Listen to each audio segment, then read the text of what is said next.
And then this person who's aged 10 years, their weight is 20, right? Another person who's aged 20, their age is, let's say, somewhere 25, assumption. Someone who's 30, their age is about 40 there.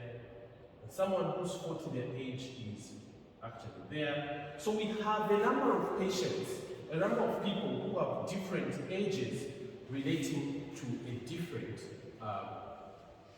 weight, BMI in this case. So you actually end up having something like this for the different observations that you have, right? All right? This is what you end up having. These are the observed. All right? So you are able to observe a certain BMI for a given weight. Now, what regression or the relationship is going to be outlined here is that you end up having a linear relationship.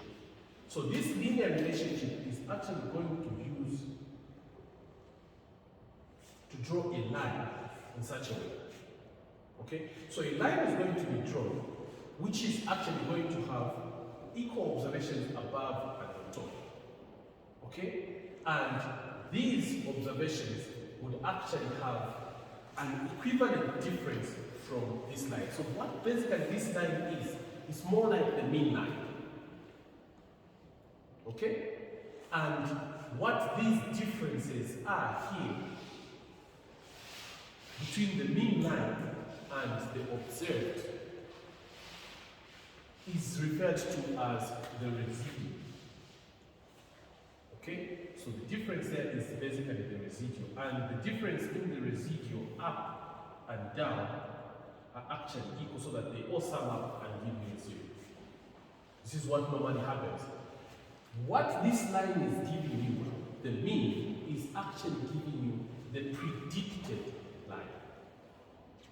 So it predicts the relationship, which means that when you have a number of observations, you can actually have this prediction line, and with this prediction line, you can now start having a predicted value for a given value of age. Which means that even if you don't know the age of someone, you just say, okay, so how much should someone who's actually aged 30, how much are they likely supposed to have for a BMI? You just come at 30 here. Or let's say someone who's, let's say someone who's 33. You come at 33 here, you go up, and it will predict that what somebody who's 33 is, BMI is going to be, is actually somewhere there. That will be the predicted.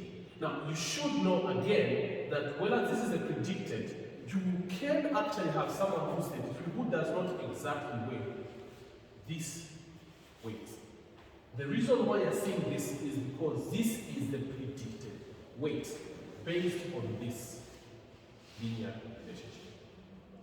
Now, the equation of the line is the good y is equal to mx plus c. Remember this one? This is the equation of the line. What about the equation of linear regression? What does it look like? Well, I'm glad you asked. It is y is equal to beta naught plus beta 1 x1. Are these different? No. Remember, written differently, this would be the same as y is equal to beta 1 x1 plus beta naught. This now looks exactly like that, where the beta naught is the c, or the intercept at which the regression line is actually going to touch the y-axis. The value of the y-axis, where the y-axis is the outcome, What is the value of the outcome when the exposure is equal to 0? This basically gives you the mean value. While the beta naught, the beta 1 in this case, it actually gives you the mean difference in the value of y when the value of x changes by 1. So if two values of x are different by 1, so for example, if h changes by 1, what is the mean difference in the value of BMI?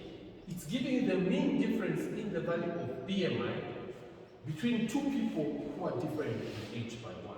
So let's say someone who's age 13, this is someone who's age 14. Someone who's age 14 and 15. Then it gets that mean difference, and that becomes the beta naught. This is very important because it is these beta coefficients that you are going to use to predict the value of y given x. And this is what you do in most research. The researches that involve issues of prediction, let's say for example, you want to predict the BMI of the patients, you probably conduct a study where you're actually going to get a population of people and weigh them and get their heights and get their BMIs and get their age, their sex and all that stuff. Then you come up with their regression line. Let's say the relationship between what you're finding is actually linear. You get this regression line. With that regression line, you can then, the next time somebody comes, all they have to tell you is their age. How old are you? Immediately they tell you they are 14, then you use your regression line to say, someone who's 14, how much are they likely to weigh? And this is used extensively. Oh, this child is supposed to weigh somewhere around 28. How much are they weighing? You will discover that there are many parameters that have been measured from this. You want to determine whether the child is stunting, they compare them to a population of children of that age and how much they are supposed to actually have for a height. Is this child weighing fine? You could have gone to the hospital before and then you know those cards that you get, right? For the children. Those actually have those lines there. It is linked to the same thing. They are giving a predicted weight for a child of a particular age. Does this make sense? So now, briefly, just trying to look at this and factor in the variables. I just want to show you that if the variable y is actually, if the variable BMI is y, which is the outcome, what this regression equation is saying is that the value of BMI that someone is going to have is going to be equal to beta naught plus the beta naught being the value of BMI when the other values are actually equal to 0, right? Which is the coefficient. Let's say this one is at 20, right? So let's put a 20 here. It's going to be equal to 20 plus beta 1, which is the difference in the outcome when two values of x are different by 1. So let's say BMI beta 1 x1, in this case, let's say x is h. Right? So that's what the equation is going to look like. BMI is equal to beta naught, which is the 20, plus beta 1, the difference in the values of y amongst two people who are different in x by 1. And then h. This is what this is. So if you factor in certain values, you can actually determine the beta coefficient or the gradient. What the gradient is the difference in the outcome between two observations different by 1. So here, you want to calculate the value of you want to calculate the value of the beta coefficient, so you say, fine, let's look at this 30 here. And let's say it's coming at 20. So you say the y is equal to 30 is equal to 20 plus beta 1, which is a gradient, in brackets 20. If someone whose age is 20 weighs 30, you are able to calculate the value of the difference between the two observations. And this can easily be calculated. So it's going to be beta 1 multiplied by 20 is equal to, so this comes this side, that comes this side, 30 minus 20, all right? And then beta 1 is going to be equal to 10 over 20, 0.5. That's a beta 1. Now, this tells you that if two people are differing in age by 1, the mean difference in their BMI is going to be equal to 0.5 kgs per meter squared.